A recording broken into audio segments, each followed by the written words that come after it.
Hey, this is Anna Pociask, and I just wanted to take a few minutes, hopefully not too long, and I don't get too excited because that seems to happen when I start talking about Jesus and about everything that He's done in my life. Um, I feel like I've pretty much always been an open book, and maybe that's sometimes gotten me in trouble. And sometimes I wish I could go back and delete things and things that I've said and done, and I'm like, why did I share that with the whole world? But what is done, and now I've actually written a book. And is it a book that's full of warm and fuzzy feelings? Not so much, but it's truth, and it's raw, and it's messy, and it's real. It's full of sorrow, it's full of pain, but ultimately it's full of victory. It's full of what God showed me about His pursuit of my heart whenever I felt most alone.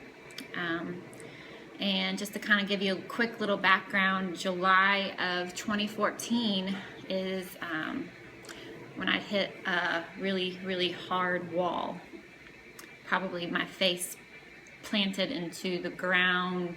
I was just a mess. And God told me to start writing. Start writing about your journey. Start writing about what it's like to be going through a divorce. And yes, I've always wanted to write a book, and I thought, really, out of all things, write about the messiness of divorce? Yay.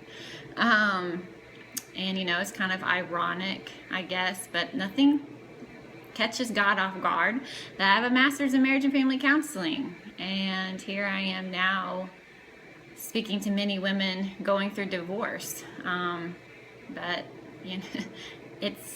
it's been quite a journey, quite a pilgrimage, and that is why I've called this book The Pilgrimage of Divorce, because it is a journey.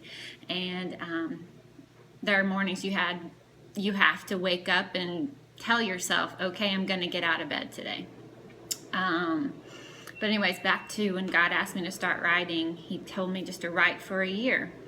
And throughout that year, some days were just little journal entries of just things that maybe I was just dealing with that day. I really had no idea how I was going to orchestrate it all together, but I just knew from day to day, I just needed to write about, the highs, write about the lows. And so I did. And come to find out that I had a lot of strongholds on my life that I had no idea were lurking around inside of me and wearing me down and latching on and just basically trying to make those my identity. And of course, yes, I talk about that in the book. And no, this book isn't just all about my story. Yes, it is. I use my pilgrimage, I use my story, but I use it so other women basically don't make the same mistakes that I did. And I guess I don't want to give too much away, but I'm just really excited to let you know that my first book will be going live probably within the next week.